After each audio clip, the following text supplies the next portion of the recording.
Hello everyone, welcome to Gktoday. All the videos of Gktoday are absolutely free and available on Gktoday's YouTube channel.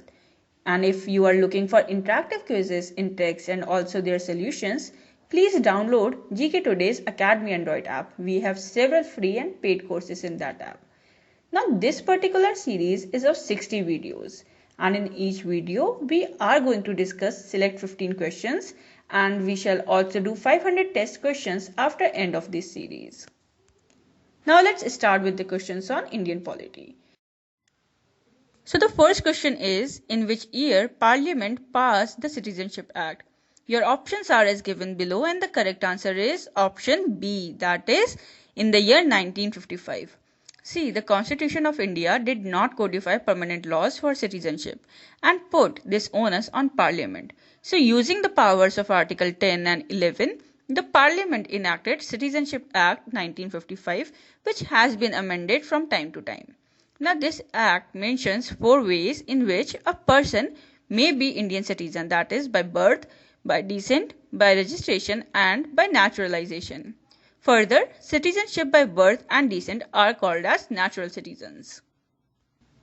The next question is, single citizenship in India has been taken from which country?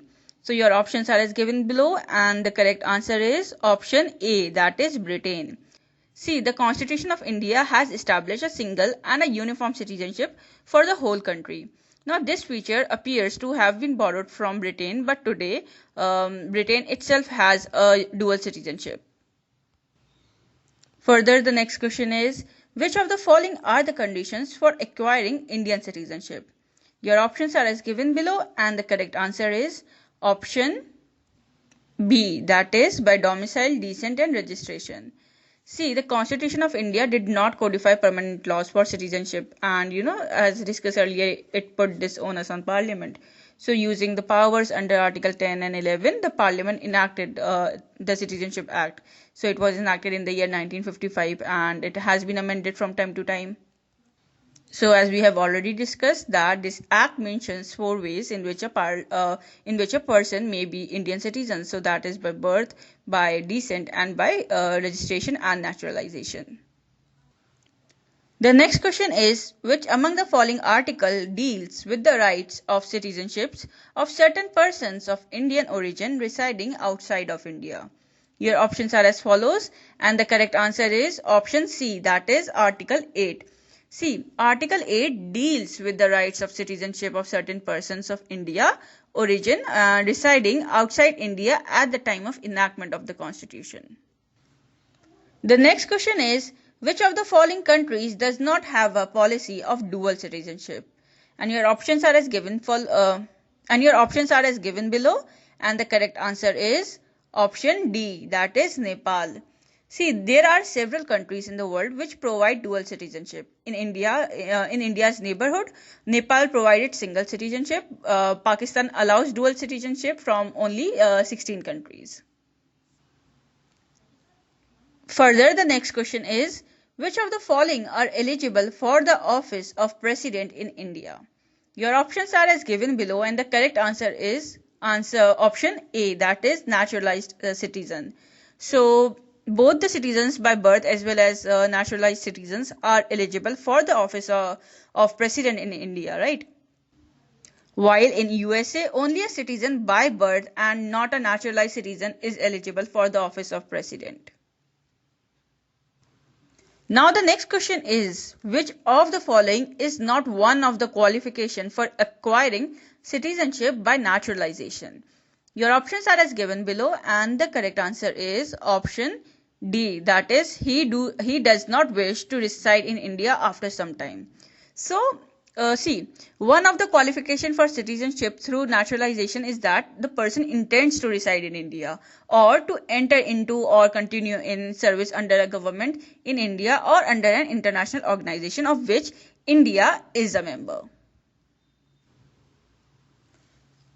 Moving ahead with the next question. So the next question is, under which article the Parliament can prescribe residence within a state or union territory? Your options are as given below with different articles and the correct answer is option B, that is Article 16. See, the Parliament can prescribe residence within a state or union territory as a condition for certain employments or appointments in that state or union territory under Article 16 of the Constitution of India. The next question is, which of the following is not a compulsory condition for termination of Indian citizenship by the central government? Various options are given below and the correct answer is option D, that is, the citizen have been residing out of India for 5 years. C. The citizenship of a person is compulsorily terminated by the central government of India if he has been residing out of India for 5 years continuously, and the citizenship is also terminated if he or she has been imprisoned in a country for 2 years within 5 years after registration or naturalization. The next question is, the illegal migrants of which country are not eligible for citizenship under the Citizenship Amendment Act of 2019? Here options are as given below and the correct answer is option A, that is Myanmar. So under the new Citizenship Amendment Act of 2019, the illegal migrants who are Hindus, Sikhs, Buddhists, Parsis and Christians from Afghanistan, Bangladesh and Pakistan are eligible for citizenship. Further, the next question is, which of the following groups cannot be deported or imprisoned for not having a valid papers under the Citizenship Amendment Act of 2019? So your options are as given below and the correct answer is option A, that is Buddhist from Afghanistan. So as discussed earlier, according to the Citizenship Amendment Act of 2019, only the illegal migrants from who are Hindus, Sikhs, Buddhist, Parsis and Christian from Afghanistan, Bangladesh and Pakistan are eligible for citizenship. Therefore, Buddhist from Afghanistan is the correct answer. Talking about option B, so Muslims from Bangladesh are not eligible and Hindus from Myanmar are not eligible and Buddhists from Sri Lanka are not eligible. The next question is, which Citizenship Amendment Act made illegal immigrants ineligible for citizenship by registration or by naturalization? Your options are as given and the correct answer is option C, that is Citizenship Amendment Act of 2003. C. Citizenship Amendment Act of 2003 made illegal immigrants ineligible for citizenship by registration or by naturalization. Further, it also introduced and defined a notion of illegal migrant who could be jailed or deported. Moving ahead with the next question. So our next question is, in which year National Register of Citizens was first prepared? So your options are as given below, different years, and the correct answer is option C, that is in the year 1951. So the National Register of Citizens, that is NRC, was first prepared in the year 1951 and it is maintained by the Government of India and it is a register that contains the name of genuine Indian citizens. Now the next question is, which of the following updated the National Register of Citizens first? So different states are given and the correct answer is option D, that is Assam. So National Register of Citizens that was first introduced after the 1951 Census of India. Assam was the first in updating the NRC and it included the names of the persons along with their descendants whose name was successfully registered in the NRC of 1951 or was found in any of the electoral rolls till the midnight of 24th March 1971. Now the last question for this video is, Assam Accord was signed in which year between the All Assam Students Union, the All Assam Gan Sangram Parishad and then the central government led by Rajiv Gandhi to bring stability in the state? Your options are given below, different years, and the correct answer is option A, that is in the year 1985.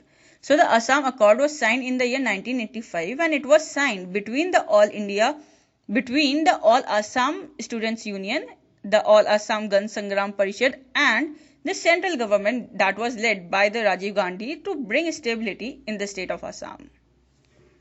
Thank you so much. So this was all for today's video and we hope that you like our new initiative. So please do provide your feedback in our comment section and stay tuned for the more upcoming videos. Thank you.